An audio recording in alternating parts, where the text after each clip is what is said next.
The first recruit class of the Indianapolis Fire Department in the past 5 years has a decidedly military background. 13 of the 34 new recruits recently served in our nation's armed forces. And there are good reasons for that, and not all of them have to do with money. Our TV6 reporter Jack Reinhardt explains. Private Ross McKee again finds himself in the heat of the battle. As a new probationary firefighter, he works out of Station 20 at 1400 Emerson, one of the city's busiest.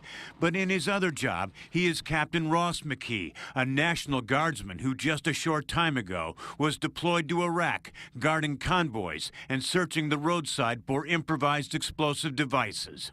And I really learned a lot about myself, knowing that calm in chaotic situations, and I really learned being in public service is really what I was meant for. In the 2013 IFD recruit class, 13 of the 34 new recruits have served in the military. Before becoming a new firefighter, Private Brett Keller spent a year in Afghanistan and 4 years jumping out of planes and helicopters as part of an Army counter-drug task force. He says both jobs require physical fitness, mental toughness, and a willingness to sacrifice for the good of the whole. Looking for that excitement, that are looking for that team, that are looking to be a part of a group of people that, you know, understand you're working for an organization whose mission is bigger than any of the individual. IFD recruit Wes Van Bruwany served 2 tours in Iraq, one of them near the Syrian border, the other just outside Baghdad.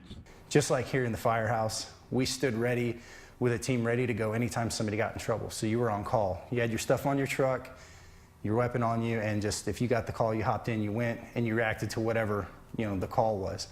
The same grant that will pay the salaries of 21 fire recruits for 2 years will pay the salaries of military veterans for 3 years.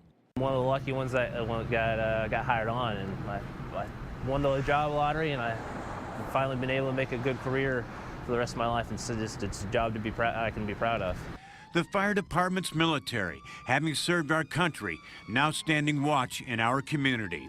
In Indianapolis, Jack Reinhardt, RTV6.